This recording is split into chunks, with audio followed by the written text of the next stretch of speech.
আসসালামু আলাইকুম। আমি শুধু আপনাদেরকে একটু আইডিয়া দেওয়ার জন্য মাঝে মধ্যে ক্যামেরার সামনে আসি বা আসবো। নিয়মিত আসবো যদি আপনাদের সমর্থন পাই। আমি কিছু ব্যবসার আইডিয়া দেব। যদি আপনারা বেকার না থেকে আপনাদের বেকারত্ব দূর করতে চান ব্যবসার মাধ্যমে, অর্থাৎ কোনো চাকরি-বাকরি না করে আরকি। মানে অনেকেই তো চাকরির আশা করে। চাকরির আশা কেন করে আমি জানি না।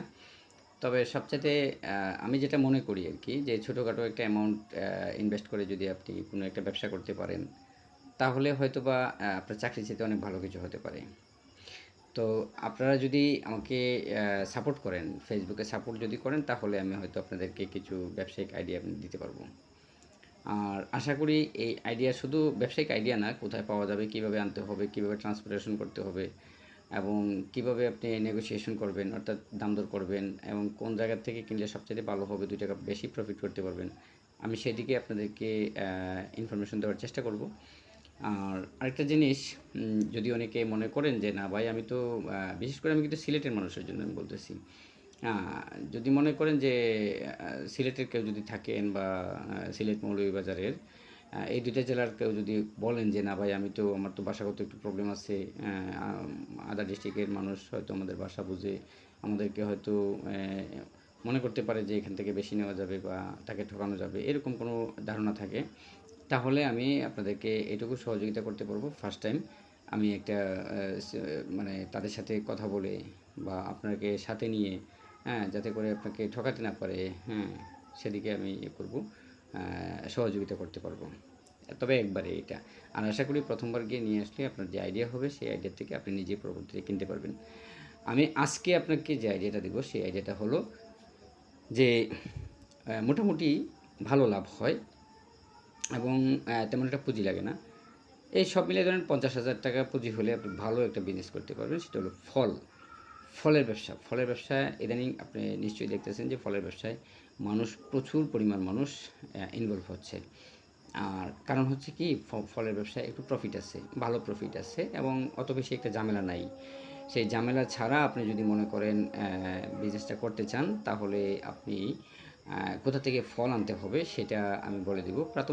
প্রথমত আমি সিলেট, হবিগঞ্জ, মৌলভীবাজার, সুনামগঞ্জ এই ৪ জেলার জন্য একটা ভালো একটা সুযোগ আছে। যেরকম সুযোগ আছে যে ট্রান্সপোর্টেশনের জন্য সবচেয়ে বড় সমস্যা হয় ট্রান্সপোর্টেশনটা কীভাবে করবেন। সেই ট্রান্সপোর্টেশনটা আপনি কিভাবে করতে পারেন সেটা আমি বলতেছি। আগে বলি কোন জায়গা থেকে আপনি প্রোডাক্টটা নিয়ে আসবেন। আপনি প্রোডাক্ট যদি চট্টগ্রাম থেকে নিয়ে আসেন, চট্টগ্রাম বিআরটিসির মোড়ের কাছেই, বিআরটিসি মোড়ের সাথেই ফলমন্ডি বলে এটাকে, ফলমন্ডি। সে ফলমন্ডি গিয়ে দেখবেন অনেকগুলো দোকান আছে। প্রায় ধরেন ৫০ প্লাস, হ্যাঁ? আড়ত মানে হোলসেল আড়ত আছে।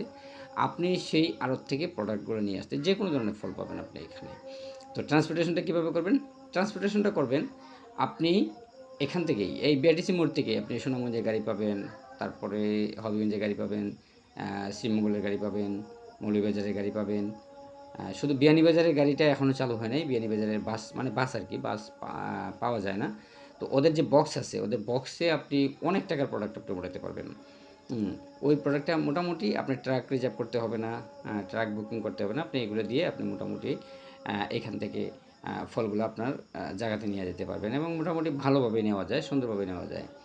তো এতে করে আপনি একটা ভালো একটা প্রফিট পাবেন আশা করি। হুম। তবে আপনি নিজে আসলে ভালো হবে আরকি। আর এরপরে যখন পরিচিত হয়ে যাবে তখন যদি আপনি চান যে না আমি যাব না, মালগুলি পাঠাই দেন। তখন আপনি বাসের সুপারভাইজারের সাথে কথা বলে রাখবেন। কথা বলে বলবেন যে আমার গাড়ি আসতেছে। ওইখানে যে আড়তদার আছে তাদেরকে বলবেন যে আমার মালটা ঠিক এই টাইমে আপনি ওইখানে পাঠাই দিয়েন, ওই বাসে পাঠাই দিয়েন। তো বাসটা ওইখানে থাকবে, ফলমন্ডির সামনে থাকবে। বাসের নাম বললেই ওই বাসে তারা লোড করে দিয়ে দিবে গাড়িটা। যখন আপনার এখানে আসবে আপনি তখন রিসিভ করে নেবেন। এটা মোটামুটি ভালো একটা প্রফিটেবল বিজনেস। সেজন্য আপনাকে একটা আইডিয়া দিলাম। যদি ভালো লাগে তাহলে পোস্টটা শেয়ার করবেন, লাইক কমেন্ট করবেন। আর কেমন হলো এটা জানাবেন। আইডিয়াটা যদি ভালো হয় তাহলে অবশ্যই আপনার কাছ থেকে একটা কমেন্ট আশা করি। ভালো থাকবেন সবাই। আল্লাহ হাফেজ। আসসালামু আলাইকুম।